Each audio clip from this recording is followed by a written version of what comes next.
rest of the fact find, what it is that we're missing. So I'll say at this point, I'll say, David, based on what we spoke about, we have the priorities of the 3 issues, the 3 pains that you have, right?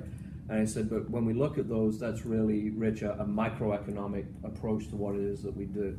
So in our planning process, we want to make sure anything we do on a microeconomic approach doesn't affect the macroeconomic approach of everything that you're doing. So while I'm working on the information putting together for these 3 things, what I'd like you to do is compile your statements for me on your 401k plans, your investments, everything that you have. I'd like you get them to me, and then there's a couple things maybe I'm missing through the forecaster at this point that I need to fill out. But even if you go into the fact finder, you're probably not missing a heck of a lot that's on forecaster. Forecaster's a pretty basic fact find. So there's probably not a lot you're missing, maybe ages, dates of birth, that kind of thing. So you just re-getting the information and backing it out. And I use the micro and macroeconomic process because then, I'm not just stopping at the 3 things. We want everything. We want to get at everything through it as well. And then after all of that stuff, then it becomes a value discussion.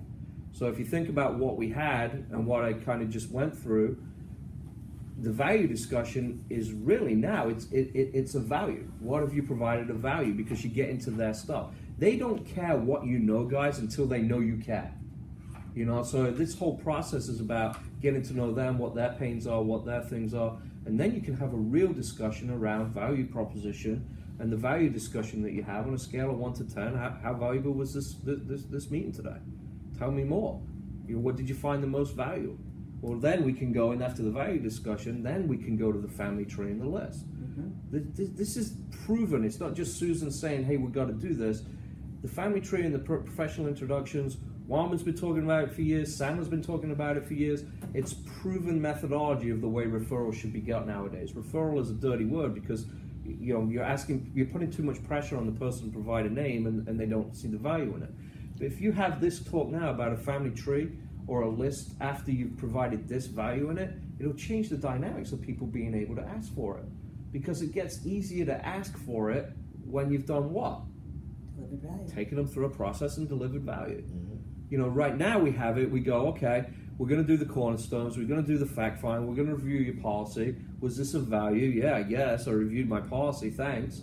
Who else do you know? Who else in your family? Can I get your sister's number? Pretty much, and that's how it's perceived, and that's where the breakdown is. Yeah. That's why we're not seeing enough people, and that's why there's 0. So if you couple that process with prospecting outside of the orphans as well, we can win. We can create more activity and more value with our current crop of advisors while we're recruiting, and this helps with recruiting because we're recruiting to a system.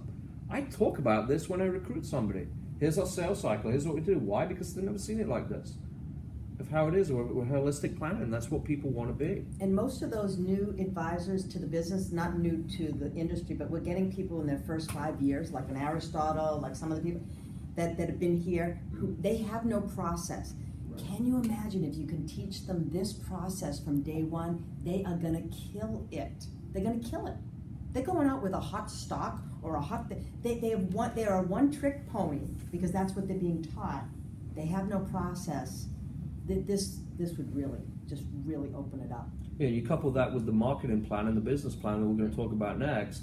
It's a win-win because it's like you got to have this in place to be able to execute on being to see people outside of the orphans, but you also have to have it in place to recruit people. There's only 2 things we can do to increase our bottom line. Get more out of our current advisors or recruit new advisors, which are going to bring in additional GDR.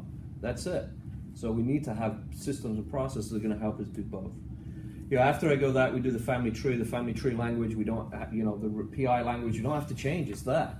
Everything's good. Then I'll go through fulfillment. I'll go back. But before I fulfill anything, I'm going over everything. Now we're at a new meeting. So last time we spoke, Mike, we told you had pain with life insurance, non-qualified investment, and wills. You said they would affect you this, and this. We said we had a budget of $800 a month. We said we could find money in here, we would find money in here, and we said we had a future money. Is that still the case? Because before I present it, I want to make sure that nothing's changed.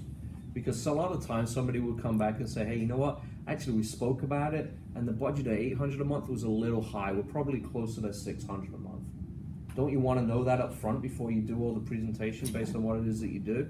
So the fulfillment comes after reiterated. Then it's really the post-sale, and a lot of times with the post-sale, it's really to eliminate buyer's remorse. And the one I use all the time is, you know, if I'm coming to see Dave and Linda, and ultimately, you know, we've gone through this whole process, we've done the fulfillment, we, on a scale of 1 to 10, how comfortable are you implementing this? They'll say a 9 or a 10, you know, because they're implementing it. And if somebody says a 9, I said 9's pretty high. Does that mean you're really happy for it? Is there something that could get you a 10, or you just don't give 10s, right? Because that's what most people do. So I say, but ultimately, when I leave here today and I pack up my bag and I'm walking down the driveway, Dave, you're going to be washing up your coffee cup in the sink, and you're going to turn to Linda and you're going to say, "Hey, Linda, did we do the right thing?" If he would have asked you that question, Linda, what do you think you would say? Yes. Tell me a little bit more. Can you be more specific? What do you like about it? So you're letting them tell you why You're this selling is it the back right. now, right? So they're selling it back to you to eliminate buyer's remorse. And it's a simple question at the end of it. It's so easy to add in there, and it will just get it back, and it will stop that light being on, and it will stop people second guessing it, and stop people thinking about it. It's bringing the future into the present. That's kind of like a Sandler thing, but so that you're already, especially if another advisor